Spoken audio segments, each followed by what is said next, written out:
A point often overlooked when we ask the question, what does it take to make a machine a thinking thing? A point that's often overlooked is that before it can think, a thing must first be capable of experience. That's a point that Wilber has actually been making for a few decades, that thought doesn't just pop out of nowhere into existence, but thought is typical of organisms which go through development. And in that development, experience is something that happens much, much earlier than actual observable thought patterns. And there are, of course, different forms of thought. There is concrete operational thought, which is mostly operating on the world of objects. There is formal operational thought, which is operating on thought itself and changing thought, changing patterns of how you approach a situation. But all of those forms of thinking still come much, much later than actual experience. And what is actual experience? Experience is when an organism can make the distinction between what it's like to look up and to look down. When an organism has the differential experience of what it's like to look up and to look down, that's not thought yet, but it is experience. It manifests itself as a quality, as a felt sense. Or when you call the organism, right? When you call your dog, there is a felt sense of being called. Would you call that thinking? Would you say that your dog is thinking? But clearly, they have a sense for being called. They don't know that they're being called, I guess. They don't, in an abstract manner, could form a sentence. I have been called by my owner. I don't think they could form something like that. But they have a sense of being called. And experiences are just so rich at this level already, where there's no propositional thinking, which works in subject-object relationships. Like, for example, the organism is already capable of distinguishing, drawing boundaries, for example, distinguishing objects from objects. In a way, the organism is putting a skin around the objects and seeing them as unified, right? The thing that we've been calling object permanence. Object permanence is not just a dry cognitive process, but it has an experiential sense to it. It gives you the feeling that you can identify something and distinguish it from its environment. When somebody then points to something for you, you can identify that thing. You have a sense for where to look. You have a sense for what constitutes unity. Your eyes are not everywhere, but your eyes are looking for some unit of form out there. You're looking for something objective. I'm not sure whether animals can follow the pointing gesture. I thought some higher animals could, but I'm not sure. At least the cats I've worked with and the dogs I've worked with either didn't like me or just couldn't do it cognitively. I don't know. Whenever I was trying to point something to them, they just ignored it. They didn't grasp the pointing gesture. But however this might be, the actual point still remains that you have such a vast array of experiences, embodied experiences, that are the foundation for thinking, right? And this has been worked out pretty well by Lakoff and Johnson, and in pretty much detail, where they show that most abstract concepts actually come from embodied experiences that we would assume are even evident to animals already on a certain level, right? For example, being capable of making the experiential distinction between up and down, looking up and looking down, or being able to draw a boundary around something and identify it as a unit, right? Even though long before you can interpret that unit and even project an internal world to that object and see it as a subject. So interpret it not just as moving, but actually having intentions of its own and feeling into those intentions, playing with those possible reactions and so on. Long before any of that is there, animals are capable of making these distinctions, right? Of identifying unity, something being a unit, plurality, there being many items, many identities, if you want. And based on those primal distinctions that are already experiential in nature, they are already consciousness-like, they are already first person, they are already qualities. Once you have those in the picture, thought is not that much of a mystery anymore, because all thought does is it extends those qualities.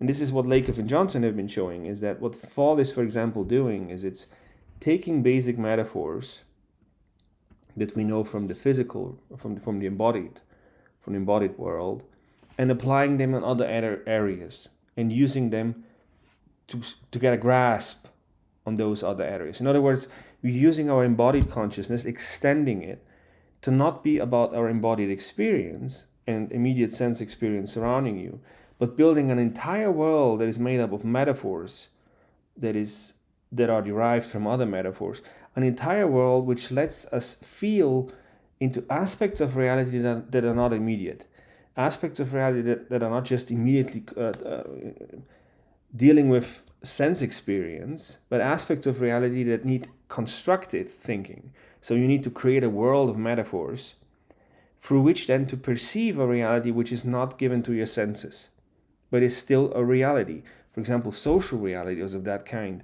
Social reality is not something that's given to your senses. You can't feel, you can touch social reality, but social reality is real. Institutions are real. And to understand what an institution is, to think about an institution, requires that you can use metaphors that you usually apply to the physical realm and then apply them to the social dimension as well. So you have to use some basic metaphors. The example that Mark Johnson is often using is, take the notion of composition, right? That when my hand, when my key is in my hand and my hand is in my pocket, and my key is also in my pocket. It's the notion of composition, which, of course, this experience is something that a child has much earlier than it is capable of thinking about logical composition. But this metaphor is at the heart of logical composition, of concepts including other concepts, being part of other concepts, and what this implies, right? This is at the heart of basically scientific thinking in general, where you try to systematically relate concepts and test what relation is valid and what relation is not valid. At the heart of that is already the experience that a small child can have and is perfectly capable of understanding, which is the example with the composition of the key being in your hand and therefore also in your pocket when your hand is in your pocket. And Johnson and Lakoff have been actually very detailed about this. They have like dozens of such foundational experiential realities that must already be in place for you to be able to think. And thinking is then, again, it's not a difficult thing. It's not a difficult challenge anymore, because all you do, you use the repertoire of metaphors that you already have and build on top of it. Extend those to new areas of existence. And thus, basically, just this social reality became something that humanity had to become aware of in the course of time. Human beings were not just thinking about social reality all the way back to the first human being. It's something that human beings had to learn.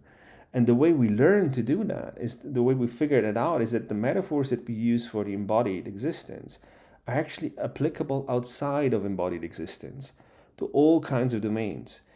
Everything, not only social reality, but even music. The way, for example, we try to make sense of music is by looking, for example, at forms, at basic motifs, at relationships between a motif and a variation, at harmonic structures.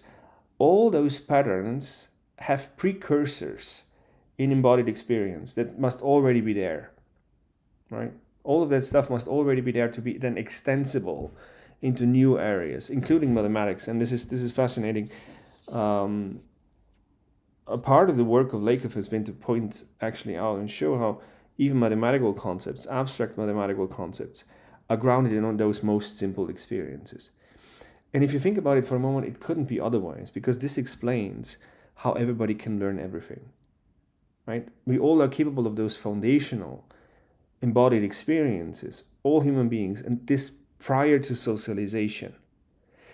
And if you are incapable of them, you won't be able to socialize yourself, at least not to the degree as other human beings can. It's kind of a very uncomfortable situation. If you can't understand certain of those embodied experiences, you will never understand them, and there is no way of explaining them to you. You will always remain locked in a certain world. On the other hand, the basic metaphors that we use, that most of us use, are basically the same for all human beings, and allow all human beings to be socialized in any social context. And it's something that you usually don't hear postmodernists mention a lot. But it's actually a very fascinating point if you think about it for a moment, that despite the plurality of cultures and differences that there are, one thing is universal, that you can be socialized into any culture. You can learn to be a member of any culture, and you can learn to understand any culture that is out there. And I'm not only talking about formal traditions, but even schools of thought, musical traditions. All of that is open to be learned. And it is kind of interesting to figure out how is that possible. And Lakoff and Johnson's approach is one of those approaches, trying to actually make comprehensible how we can have both at the same time. How is it possible to understand and learn everything, while at the same time, obviously, there is incommensurability between different worldviews and different paradigms. Both are true at the same time, right? And that's it. So thinking is not that a big deal. The big deal is, how do you get from non-experience, from something that's dead, to something to have an embodied experience? If you can point that out, and this might be even the most simple embodied experience you can think of, like being able to distinguish between light and dark, having a felt sense, a felt differential experience for what it's like to see darkness and what it's like to see light. And having this distinction, the moment you can show that the thing that you build has this differential experience, the rest is easy. The rest is really easy. But that's it is kind of miraculous. And I don't think we have been able to do this so far, to artificially generate differential experiences. It would actually be a nightmare if we were capable of doing this, because this would imply that we have constantly been generating agents that we have killed off the moment we switched off the electricity. That would be pretty bad. I mean, it would be basically as bad as literally switching off organisms, which is not a good thing, right?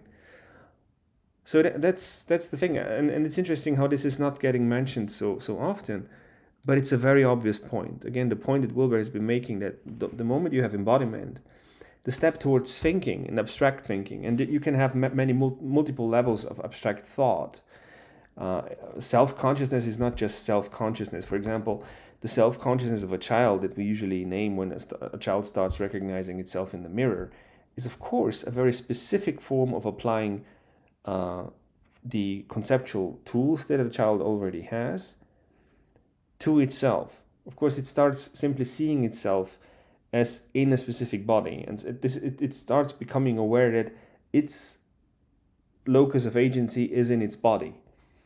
But this is not the same form of self-awareness as when you become aware of specific thought patterns that, for example, limit you and are obsessive, for example, and you want to grow out of those. This requires an entirely different form of self-awareness, which again is a very different form of self-awareness from pure consciousness, where you become aware of yourself as something that's formless, as something that is nothing specific. It's not in a specific body. It's not in a specific thought, in a specific idea, but something that's there already. That's a different form of self-consciousness yet again. And I think you can play this game into pretty much detail. You can distinguish many different forms of becoming self-aware in certain contexts. And self-awareness is always contextual in this context. Self-awareness is not just, oh, I know that I am. It's a sentence that sounds nice, but if you think about it, there are many different ways in which you can make this sentence, I know that I am, or I exist. There are many different ways in which you can make this sentence meaningful, and they are very different from each other because they use different cognitive concepts, and they use different metaphors to actually grasp the self and to grasp consciousness. And many of those are even mutually exclusive, right? So the Cartesian I am, right, the cogito, can be interpreted in many different ways, from a Vedantic point of position, which is I am the formless witness of everything that arises, to identifying yourself with specific content of consciousness. You can go in multiple directions. There are so many different ways in which you can think about self-consciousness. All of them have a point, but I guess none of them are really all-encompassing and just describing full-fledged and full-blown self-consciousness. They all just show different aspects of self-consciousness. So, in other words, thinking has, if you want, multiple different aspects. There are different forms of thinking. And that's obvious. That's something that we know from different paradigms of thought. We simply know that phenomenological thinking is different, significantly different from structuralist approach in which you look at reality. You look differently at reality using different means and using different cognitive patterns and using different images. It's very similar like with style in music. You have significant stylistic differences in music between different approaches, which give you a very different emotional content as well. So when you listen to something that has a groove to it, it is something that is very different from the concept of pure music, right? Stuff that you find in Bach, for example. It has a very different emotional content that it carries along. And yeah, simple point that thought builds on embodied experience, and the actual mystery is not thinking, but not that it's a mystery, obviously, that you can have these different forms of thinking. I have no clue how we get to those, but the bigger mystery, if you want, the point which I would say is a bigger mystery because we pay less attention to it, but is actually the already mysterious thing, is embodiment, right? Why does embodiment come with experience, and how do you get there from nothing? I don't know.